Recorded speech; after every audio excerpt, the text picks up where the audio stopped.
Okay, so for sure this happened.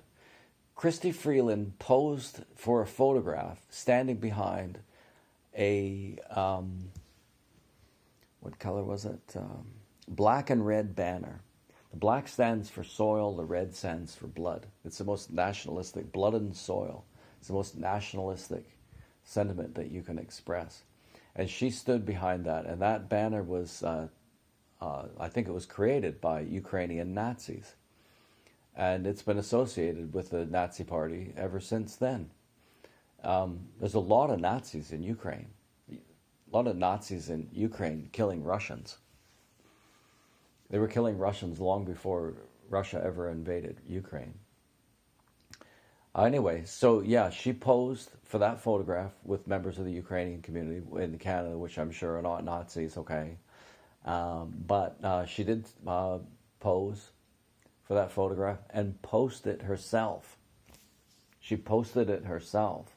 And then it was True North mentions that, well, yeah, but, you know, that is the red and black Nazi flag that Ukrainian Nazis used, flew, right?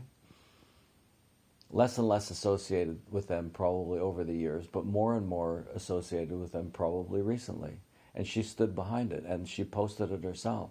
And then there was a reaction from True North that just said, like, look, this is pretty weird, isn't it? You know, with all Trudeau's talk about Nazis and all that in the last little while, for you to stand for that photograph. And she would have known better than, she would have known what the red and the black stood for.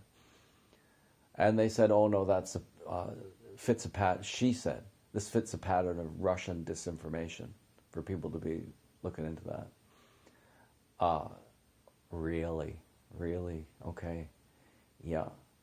You posed for the picture. You posed for the picture. And then when somebody notices that that's a bit weird, it fits into a pattern of Russian misinformation. They are crazy, and they think that we are stupid. She's not stupid. She's not stupid. Theresa Tam's not stupid. What they are is really extremely bad people. They're getting a lot of people killed. People like that are getting a lot of people killed.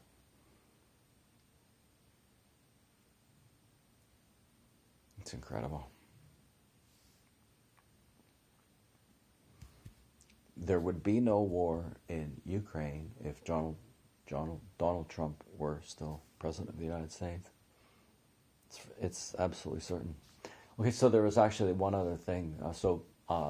Trump wouldn't have pushed up against them with NATO. Oh, what was it Biden said the other day? How did we ever get to a world where Vladimir Putin would invade Russia? And people are going, huh? But the thing is that for him to pretend that he doesn't know how we got to this place where Vladimir Putin would invade Ukraine is about as ignorant as you could get of, or you don't want to know anything important about the history of Ukraine and Russia in the current context. What you want to know is that this is the basic fact. If you push against Russia, Russia will react. They can't have NATO on the Russian border. So Biden knows how we got there, but he's so brain-addled that he said, I don't know how we could get to the point where Vladimir Putin thinks he can invade Russia. And we've got a Ukrainian-Russian finance minister who says it's Russian disinformation that's sneaking into the Canadian media environment. You can tell because somebody pointed out, oh, it's kind of hypocritical for her to stand behind a symbol of the Ukrainian Nazi Party. For a while it was less associated with the Nazi Party, but one would bet that as the money goes into Ukraine to fund fancy lifestyles and weapons, the people who really hate Russia, which would be the Nazis,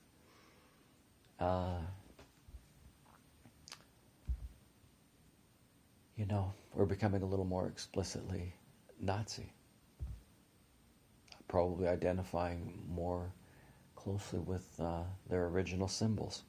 So she stood behind a flag. It was invented by Ukrainian Nazis. No question about it.